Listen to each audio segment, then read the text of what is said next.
Assalamualaikum warahmatullahi wabarakatuh. Salam sejahtera untuk kita semua. Perkenalkan, nama saya Ari Putra Ibowo. Saya salah satu dosen di program studi Teknik Informatika STIMIK Widya Pratama Pekalongan. Pada kesempatan kali ini, saya akan menyampaikan pengalaman saya selama saya menjadi dosen, khususnya pada bidang pengajaran. Selama menjadi dosen, saya telah dipercaya oleh program studi untuk mengampu beberapa mata kuliah seperti jaringan komputer, algoritma pemrograman, web design, dan pemrograman web. Nah, pada video kali ini saya akan menjelaskan mengenai proses pembelajaran tentang salah satu mata kuliah yang saya ampu, yaitu mata kuliah jaringan komputer. Deskripsi singkat mengenai mata kuliah jaringan komputer satu ini adalah mata kuliah jaringan komputer ini terdiri dari 4 SKS, yaitu 2 SKS untuk pembelajaran teori dan 2 SKS untuk pembelajaran praktek. Adapun capaian pembelajaran dari mata kuliah jaringan komputer 1 ini antara lain: 1. Mahasiswa mampu menjelaskan mengenai jaringan komputer, konsep dan peran jaringan komputer. 2. Mahasiswa mampu melakukan konfigurasi jaringan komputer skala kecil menengah atau local area network. 3. Mahasiswa mampu melakukan konfigurasi jaringan WLAN. Kemudian yang keempat adalah mahasiswa dapat memahami teknik dan penyelesaian masalah yang berkaitan dengan jaringan komputer. Untuk materi pembelajaran pada jaringan komputer 1 ini antara lain: 1. Pengenalan perangkat jaringan komputer. 2. Media jaringan. 3. Jaringan point to point dan switch. 4.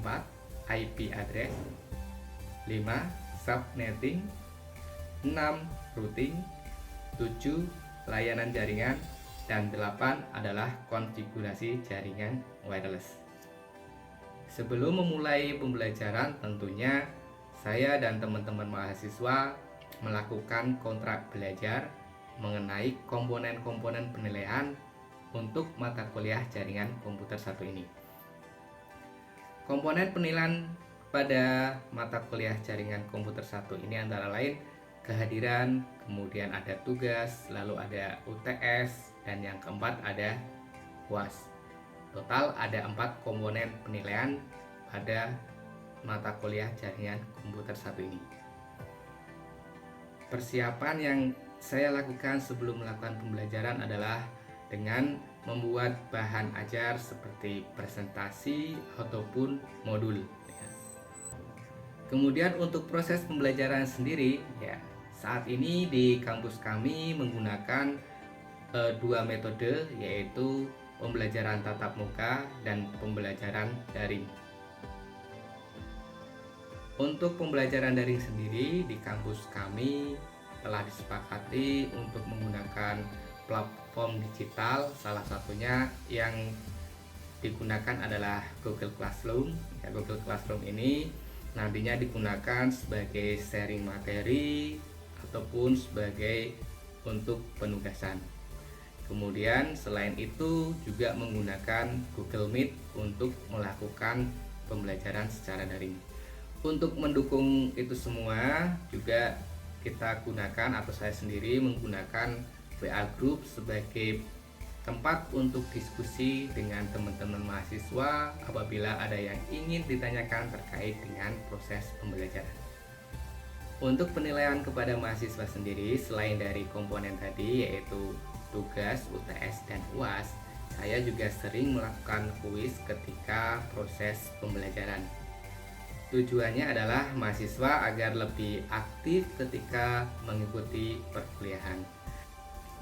Selain itu, apabila mahasiswa saya telah menyelesaikan kuis lebih dari 7 kali, maka biasanya saya membebaskan mahasiswa tersebut dari kewajiban untuk mengikuti ujian akhir semester ataupun UAS. Nah, berikut ini adalah salah satu video yang saya gunakan ketika pembelajaran online. Assalamualaikum warahmatullahi wabarakatuh. Selamat malam, salam sejahtera untuk kita semua. Semoga teman-teman semua selalu dalam keadaan sehat semua ya. Baik, pada pertemuan kali ini kita akan membahas tentang subnetting. Ya, jadi pada pembahasan sebelumnya kita sudah diskusi tentang IP address, khususnya IP address versi 4. Kita sudah membahas jenis-jenis IP, pembagian kelas, dan lain sebagainya. Nah, pada pembahasan kali ini ya tentang subnetting, silakan nanti teman-teman bisa langsung buka paket tracernya. Kita akan langsung praktekkan dengan menggunakan paket tracer ya.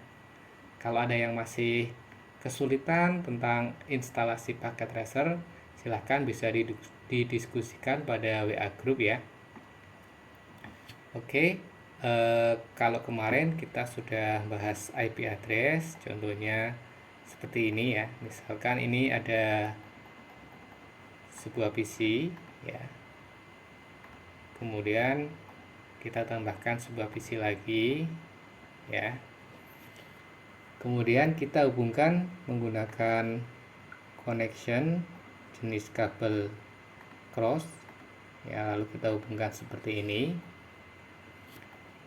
Lalu kita misalkan pada masing-masing PC ini kita kasih IP address ya. Misalkan untuk yang PC 0 IP-nya 192.168.10.1 ya. Umumnya penulisan IP address biasanya seperti ini ya. Kalau seperti ini ya, nantinya IP address ini menggunakan nilai subnet mask default ya. Default kalau ini menggunakan kelas C berarti nanti defaultnya adalah /24 yang nilainya adalah nilai dari subnet masknya adalah 255.255.255.0 ya. Ini kalau menggunakan /24 atau /default. Kemudian untuk PC 1 kita nanti akan terapkan misalkan menggunakan nilai 192.168.10.254 ya. Ini kemudian ini juga menggunakan nilai subnet mask default kelas C. Ini nilainya ya. Kemudian kalau sudah kita lakukan konfigurasi pada PC 0, kita klik PC, lalu kita ke tab desktop, IP configuration, lalu kita masukkan IP-nya 192.168.10.1. Nah, karena default di sini nilainya 255.255.255.0. Oke, kalau sudah kita ke PC yang satu ya. Nah, kalau sudah kita masukkan IP-nya adalah 192.168.10.254 menggunakan nilai CIDR default. Nah, seperti yang sudah kita bahas pada pertemuan sebelumnya, kalau menggunakan IP address kelas C ya, kelas C itu ini contohnya ya. Ini kan ada dua bagian, kemarin sudah kita bahas.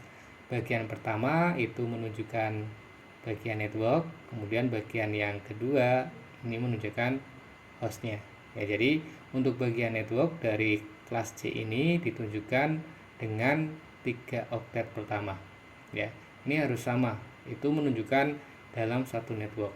Kemudian untuk oktet yang keempat atau oktet yang terakhir ini adalah alamat hostnya ya. Jadi alamat host itu harus unik, tidak boleh sama. Kalau sama kemarin sudah kita coba dan itu akan mengakibatkan error ya, ada notifikasi. Baik, kalau sudah kita coba uji ping ya, uji koneksivitas dengan menggunakan terminal. Ini dari ke terminal command prompt ya, ini dari PC 0 ke PC 1 kita masukkan perintah ping, lalu kita masukkan IP dari PC satunya yaitu 10.254 ini ya.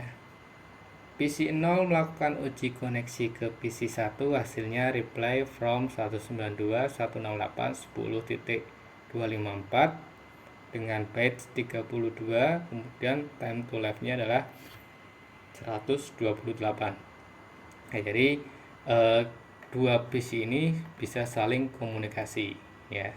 Kalau dari PC 1 ke PC 0 juga sama, kita lakukan pengujian ping lalu 192.168.10.1 hasilnya juga reply ya. Ini menunjukkan jaringan yang digunakan ini sama ya. Ini menggunakan default kelas C, IP privat kelas C. Nah, ini kita belum masuk ke subnetting. Kita review lagi terkait dengan pembahasan sebelumnya, yaitu tentang IP address. Lalu apa sih subnetting itu ya? Subnetting adalah pembagian jaringan menjadi sub yang lebih kecil, di mana diperlukan alokasi dari alamat host yang nantinya akan digunakan sebagai alamat jaringan ya. Kenapa sih harus menggunakan subnetting ya? Ada beberapa hal kenapa kita perlu menggunakan konsep subnetting. Yang pertama adalah untuk membatasi trafik pada jaringan ya. Jadi kalau contohnya ini aja ya, ini ada satu network ya, atau satu jaringan 192.168.10.1 itu kan kalau networknya berarti 10.0 ya. Dalam network 192.168.10.0 itu bisa menghubungkan PC sebanyak 254 ya. 254 host dalam satu jaringan. Kalau semuanya aktif dan saling bertukar data, itu mengakibatkan trafik lalu lintas data di jaringan tersebut semakin ramai, sehingga bisa saja konektivitas menjadi lemot ya, kita ngirim data tidak sampai-sampai dan lain sebagainya, sehingga kita memerlukan sebuah teknik untuk membatasi trafik itu supaya tidak terlalu banyak. Nah, salah satunya adalah subnetting ini. Tapi kekurangannya adalah IP yang tadinya bisa kita gunakan sebagai alamat host atau alamat PC itu tidak bisa lagi kita gunakan sebagai alamat host atau alamat PC, karena dialihkan atau dialokasikan sebagai alamat network. Contohnya, misalkan kita akan membagi jaringan ini menjadi dua subnetwork ya. Dua subnetwork ya, kita bisa menggunakan rumus ya. Kalau di subnetting itu ada rumus untuk mencari jumlah host, untuk mencari jumlah network, itu menggunakan nilai CIDR atau nilai subnet masknya ya. Jadi kalau yang biasa kita tulis itu kan untuk penulisan IP address itu 192.168.10.1 itu menunjukkan /24 ya. Misalkan ini ada sebuah IP nilainya 192.168.10.1/24 ya. Ini bisa dituliskan ya dengan seperti ini juga ya. 192.168.10.1 dengan subnet mask, nya adalah 255.255.0 ya. Bisa dituliskan seperti ini atau artinya seperti ini. Atau kalau kita biar lebih jelas lagi, kenapa sih kok /24 ini hasilnya 255.255.255.0 ya. Jadi /24 ini menunjukkan bahwa nilai IP address 192.168.10.1 itu memiliki nilai CIDR-nya adalah /24. Nah, /24 itu sendiri kalau kita tuliskan ke dalam bentuk biner, nih satunya ada sebanyak 24.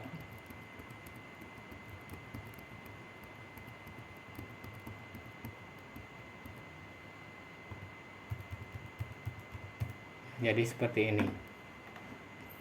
Ini kalau dituliskan menjadi desimal hasilnya seperti ini ya. Nah, untuk subnetting sendiri itu nanti kaitannya dengan subnet mask ya. Jadi subnet mask di sini itu digunakan untuk menentukan porsi dari network itu yang mana, porsi networknya yang mana ya. Nah, misalkan kita ingin membagi jaringan ini menjadi 2 jaringan ya, kita menggunakan ini yang kelas C dulu biar lebih mudah ya. Rumus untuk mencari jumlah network ya, ini jumlah network, rumusnya adalah 2 pangkat banyaknya angka satu yang aktif di oktet keempat ya. Misalkan kita buat inisial aja N kayak gini ya, N. Kalau host ya, untuk menentukan jumlah host rumusnya adalah 2 pangkat banyaknya jumlah H dikurangi 2 ya. H di sini adalah banyaknya angka 0 di oktet keempat. Lalu kenapa dikurangi 2? Ya 2 di sini karena seperti tadi yang saya sampaikan di awal, bahwa nanti ketika kita menerapkan konsep subnetting akan ada nilai atau porsi IP address dari host yang akan dijadikan sebagai alamat network dan juga alamat broadcast ya. Jadi di sini dikurangi 2 ya. Nah, kita coba misalkan mau membagi jaringan ini menjadi 2 ya. Kalau menjadi 2 berarti kan rumusnya tadi ini, rumusnya adalah 2 pangkat N plus 1. N nya itu adalah banyaknya angka 1 pada oktet keempat ya. Kalau kita mau menjadi 2 network berarti kan paling tidak kita harus menambahkan 1 oktet di sini, 1 ya, kemudian ini ya, jadinya kayak gini. Nah, untuk depannya tadi ini masih sama dengan yang di atas, nilainya 1 semua.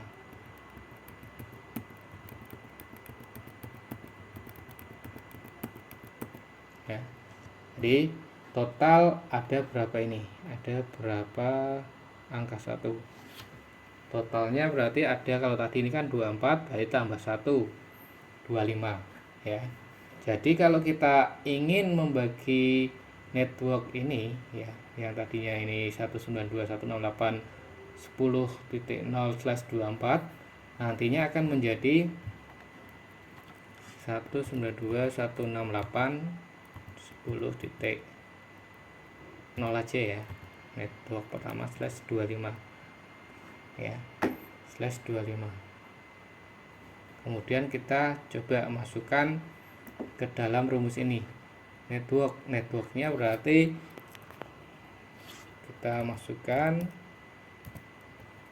network tadi kan 2 pangkat 1 ya, karena angka 1 yang aktif di oktet keempat jumlahnya adalah 1 sehingga kita pangkatkan seperti ini, 2 pangkat 1 hasilnya adalah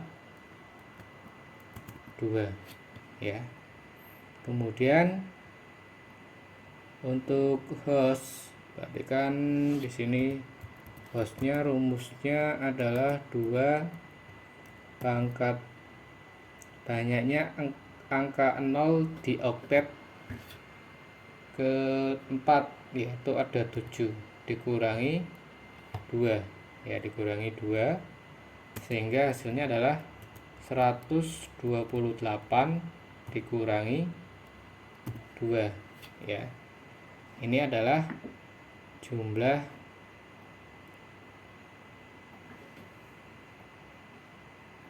hostnya.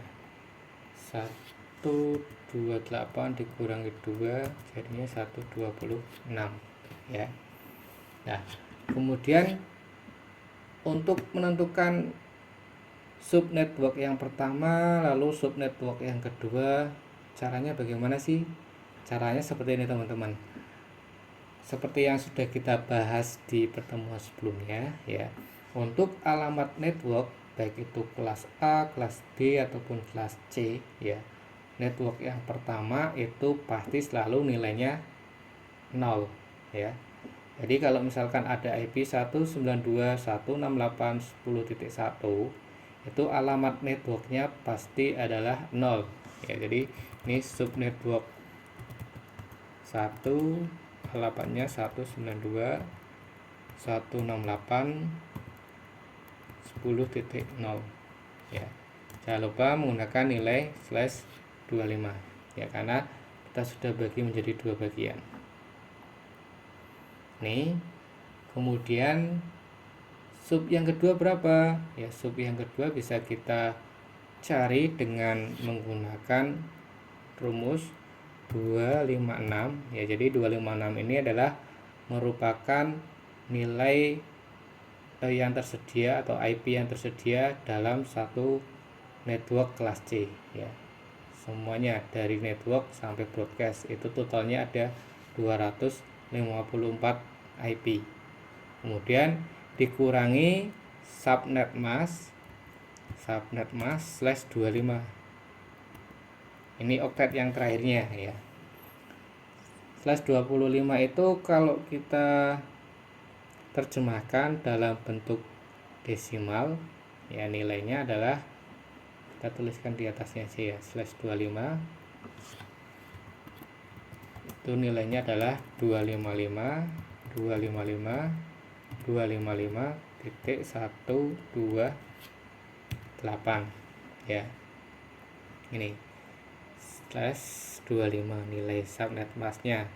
Jadi untuk subnetwork yang kedua ya, ini bisa dikurangi 126 dikurangi 256 dikurangi 128, hasilnya adalah 128 ya. Jadi subnetwork yang kedua nilainya adalah subnetwork kedua ya, nilainya adalah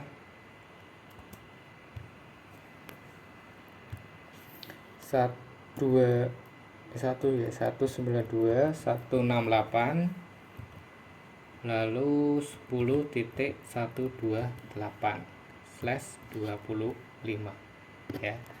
Jadi untuk subnetwork yang kedua nilainya adalah 192.168 ya. Jadi 128 ini ketika kita menggunakan nilai subnet mask 225 128 ini tidak bisa digunakan ya. Jadi untuk membagi jaringan yang 192.168.10.0 ini yang tadinya hanya satu network menjadi 2 subnetwork ya, kita cukup menggantinya dengan mengubah nilai subnet mask ya. Kita ubah, kita coba ubah ya. Ini kita menjadi 128 karena /25. Nah, kemudian ini juga kita sama. Nah, kita coba dulu ganti ya. Ini menjadi 128, kemudian ini kita rubah menjadi 128 ya. Kita lihat apa yang terjadi. Nah, di sini akan ada error ya, karena tadi di awal sudah saya sampaikan kalau untuk alokasi IP address akan dijadikan menjadi alamat network dan juga alamat broadcast. Jadi ini tidak bisa kita gunakan sebagai alamat PC kalau kita menggunakan nilai CTR/25. Ya, jadi ini tadi nilainya 192.168 10.254 ya. Kemudian 192.168 subnet busnya 255.255.128 ya. Nah, kita coba lagi uji menggunakan ping 192.168.10.254. Hasilnya adalah request timeout ya.